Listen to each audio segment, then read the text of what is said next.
তুমিতো জানাই এই কবিৰ আৰু একো নাই, এটাই মাথো কামিজ তাৰো চিগু চিগু চিলাই। প্ৰেম নিশ্চয় এনেকুৱাই আৱৰণ খুলি হৃদয় জোৰাই। হিৰুতা হয়, এয়াই প্ৰেম। কাৰোবাৰ বাবে প্ৰেম হয়তো অনুভৱ, কাৰোবাৰ বাবে ত্যাগ। সকলোৰে বাবে প্ৰেমৰ সংজ্ঞা বেলেগ বেলেগ। কাৰোবাৰ বাবে সংজ্ঞাৰে ঢাকি ৰাখিব নোৱাৰি প্ৰেমৰ বিশালতাক। প্ৰেমত ফুলে শতদল, প্ৰেমত ঘূৰে ভূমণ্ডল। সকলোৰে জীৱনলৈ প্ৰেম আহে, চুই যায় প্ৰেমৰ ফাগুনে। কঠিন শিলতো আঁচুৰ পৰে, হৃদয়ৰ নদীত ঢৌ উঠে কেৱল সেউজীয়া আৰু সেউজীয়া।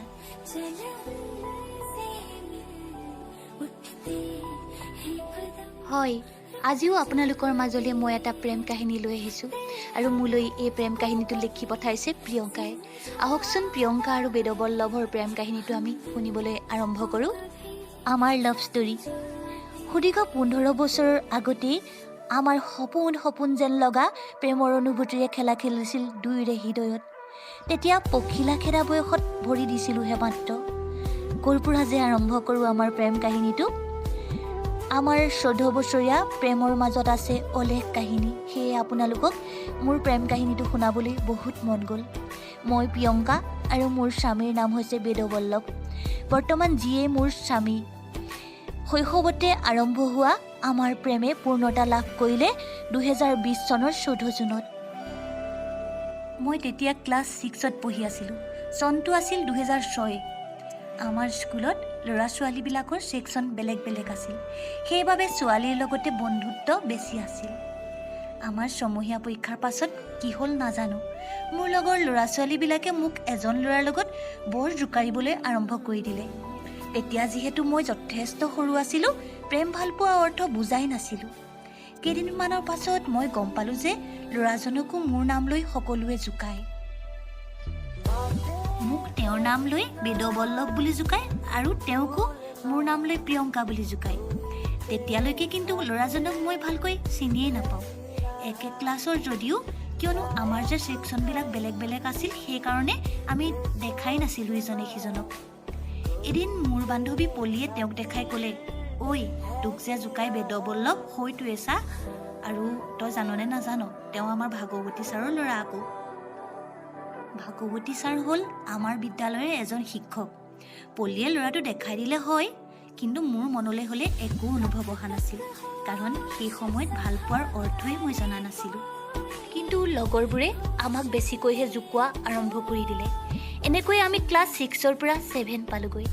এটা সময়ত এনেকুৱা হ'বলৈ ল'লে যে মই ক্লাছৰ পৰা বাহিৰলৈ ওলালেই ল'ৰাবোৰে বেদ বুলি চিঞৰে। এনেকৈয়ে তেওঁকো মোৰ নাম লৈ জোকায়। মোৰ খুব লাজ লাগে আৰু খঙো উঠে। সেই সময়ত মই মন কৰিছিলোঁ ল'ৰাজনে মোলৈ খুব মন কৰি থাকে। মই ক্লাছৰ পৰা বাহিৰলৈ গ'লে, লগৰ ল'ৰা ছোৱালীৰ লগত খেলোঁতে তেওঁ মোকেই লক্ষ্য কৰি থাকে। কেতিয়াবা চকুৱেও পৰি যায়। এনেদৰে সদায় হ'বলৈ ধৰিলে আৰু কি হ'ল জানো, ময়ো তেওঁক চাবলৈ ধৰিলোঁ। তেওঁ প্ৰাৰ্থনা সভাত সদায় মোৰ পোনে পোনে থিয় হয়। সেইখিনি সময়তে এটা ঘটনা ঘটিল। তেওঁ মোলৈ এখন চিঠি লিখিছিল, কিন্তু দুৰ্ভাগ্যবশতঃ সেইখন আমাৰ বিদ্যালয়ৰ এজন ছাৰৰ হাতত পৰিল। ল'ৰাজনৰ দেউতাক যিহেতু আমাৰ বিদ্যালয়ৰে শিক্ষক আছিল, তেখেতৰ কাণতো কথাটো পৰিল। ল'ৰাজনৰ দেউতাকৰ বহুত খং উঠিল আৰু তেওঁক বিদ্যালয়তে সেইদিনাখন খুব পিটিলে। স্কুলৰ ছাৰ বাইদেউ সকলোৱে কথাটো গম পালে। আমাৰ বয়সটো আছিল সেই সময়ত পঢ়াৰ, কিন্তু এনে হোৱাত পঢ়া শুনা হানি হোৱাৰ ভয়ত ল'ৰাজনৰ দেউতাকে বহুত শাসন কৰিবলৈ ধৰিলে তাক। সেইদিনা ঘৰতো তাক মাকে বহুত গালি পাৰিছিল আৰু মাৰিছিল, লগতে প্ৰতিজ্ঞা কৰোৱাইছিল যাতে কোনো ছোৱালীক ভাল নাপায় আৰু মোকো নামাতে। কিন্তু বেদয়ো প্ৰতিজ্ঞা কৰিছিল যে জীৱনত মোৰ বাহিৰে আৰু কাকো ভাল নাপায়। বেদ আমাৰ ক্লাছৰ ভিতৰতে চোকা ল'ৰা আছিল।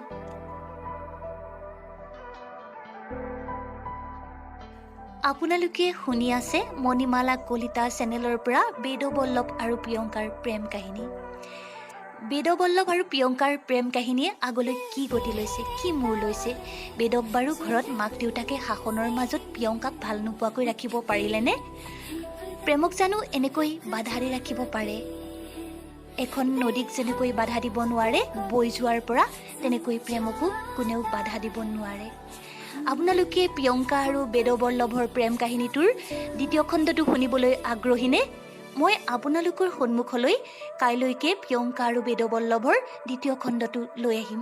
কাৰণ আপোনালোকে জানেই ইমান দীঘলীয়া ভিডিঅ' একেদিনাখনেই কৰিব নোৱাৰি আৰু কাহিনীটো বহুত দীঘল, একেদিনাখনেই মই শেষ কৰিব নোৱাৰোঁ।